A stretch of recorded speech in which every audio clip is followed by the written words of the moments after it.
Hi, how you doing? I've got a good couple of ones today, which are about the same subject, and I was just smiling to myself. I feel like a bit like the news update today. A couple of emails which cover the same subject, and I think are really, really crucial, are really key to people that have suffered from emotional abuse. Sorry, distracted then. So I'm just going to read them out and then talk about them. First one's from a gentleman that I've got. And I've received it from a gentleman. Why, if I am able to identify abusive behaviour, am I not able to convince myself it's not me? Even though I realise I've had unrealistic expectations put on me by controlling parents, can't I break free?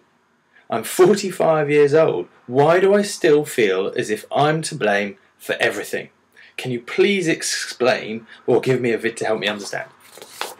That is really a good point, really crucial stuff to people that have had emotional abuse. Another one, slightly longer, I'll try and rattle through it quickly. I was brought up in a verbally abusive home. My dad was the abuser. I was then groomed for a year by a social worker when I was 16. This experience taught me to doubt my gut feeling. I had issues with depression, anxiety and suicidal thoughts, and most of my relationships with partners have been not good. About a year and a half ago, I finally left a relationship that was destroying my self-worth and went through what I thought was a stage of apathy.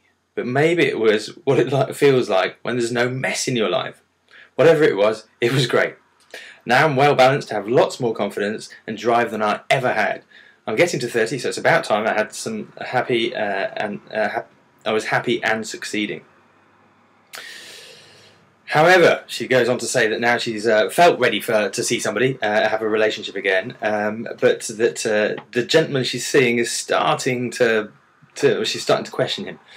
He seemed very nice at first when he was on best behaviour. Every time he sees me now, he says, "Have you been messing around with any boys?" And looks angry, but then laughs and pretends he's just joking. He also says things like, "You idiot," or "Shut up and eat your dinner." Or one time when I'd slept in, he said, "You're useless." He says I need to eat more because I'm too skinny, but I'm a good weight and I eat well.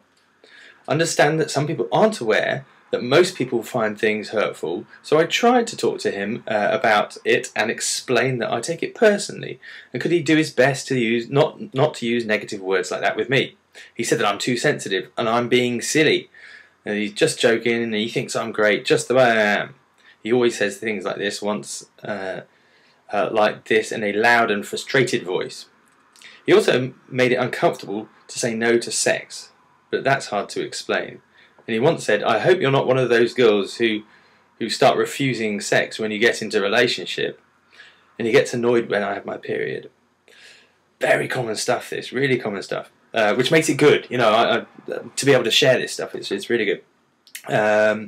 He said that if she felt that it was a bad thing, bad relationship, so she started moving towards finishing it.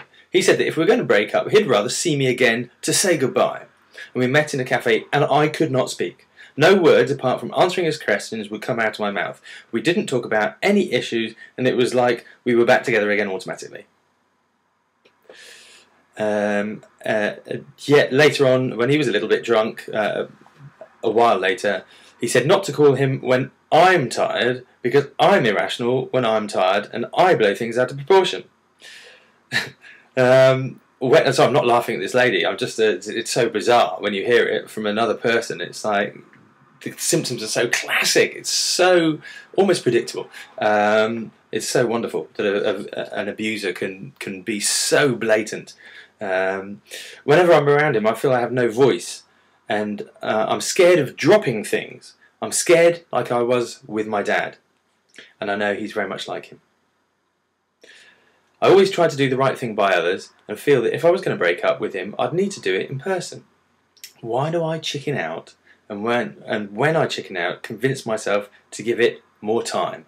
Help. She's just put, I'm sorry that I wrote so much, but I've been finding it hard to explain to anyone. It doesn't seem to sound as bad when I tell them, and then I feel that maybe I'm too sensitive and emotional, and maybe I have trust issues or something. Very confused. So, gosh, there's loads in there. There's just loads of stuff, but it's all very classic stuff. when people have been brought up in an abusive environment, they're just layered upon layers upon layers upon layers upon layers of negative beliefs about them. You know, that actually they believe they probably are too sensitive because they've been told again and again and again that they're too sensitive, they're stupid, they're being stupid, so they haven't been given a balance in their life. They've just been given this negativity by an abusive person that isn't balanced in their emotional well-being, I guess, in their emotional development. They haven't been supported in their emotional development, therefore they're out of balance, and they pass that on in the environment that these people grow up in. So all these subconscious levels, I mean, it is just a bit like driving, and it's really difficult to tell somebody how to drive when you drive a car and you've been doing it automatically for 20 years or longer. When you do something so automatically, and somebody says, "Well, how do you, how do you drive a car?" Well, you just oh no, that. But before you do that, you have to do. Oh, and then I better tell you about, so it's just so many layers. You don't think about driving when you're driving. I know it's a really simple analogy, but all these beliefs and layers about yourself are really deep, and you don't know what you don't know, and you don't know what you do know. So it gets really confusing. So I can see in those emails, and I can hear the language of negativity, the language of victims. And it's really hard to break out of. It's really hard to become aware of it. And I'm conscious that it's getting a longer video. So I think more of this subject anon. It's good stuff. You have to get to a tipping point. And that tipping point is where you get so goddamn fed up with yourself that you go, right, time for something different. Energy, positive energy, thinking positively is such a key to this stuff. Notice that when you're questioning yourself, that's negative energy, negative, negative, negative. I'm bad, I'm not good enough, I'm stupid, I'm ugly, I'm fat, I'm thin, I'm too, all this stuff. But when you're feeling bad, all these thoughts are going on subconsciously, probably, that you're not good enough, that you need to try harder, that you need to, you shouldn't have dropped that, you shouldn't have, It's all instilled in us automatically. As children, we learn, of course. We're so adaptable. We learn to adapt to the situations, the environments. Yet we forget what we've learned later on in life. We just carry on automatically. It's common sense. But when you've been in an environment of emotional abuse, it's very easy to grow up as a victim. And I can hear and see the language of victims in that. So when you're really fed up, get that tipping point, I've had enough. A great starting point is to notice the positive thoughts that are guiding the positive feelings. So use your stomach, your feelings, as a gauge. Am I thinking positive things or am I not? Anyway, I think that's a separate blog in itself, so we'll do more of that later. But thank you so much for those 2 emails. That's fantastic. And again, people that are suffering the similar sorts of things, you are not alone. All right, keep the comments coming. Many thanks. Bye-bye.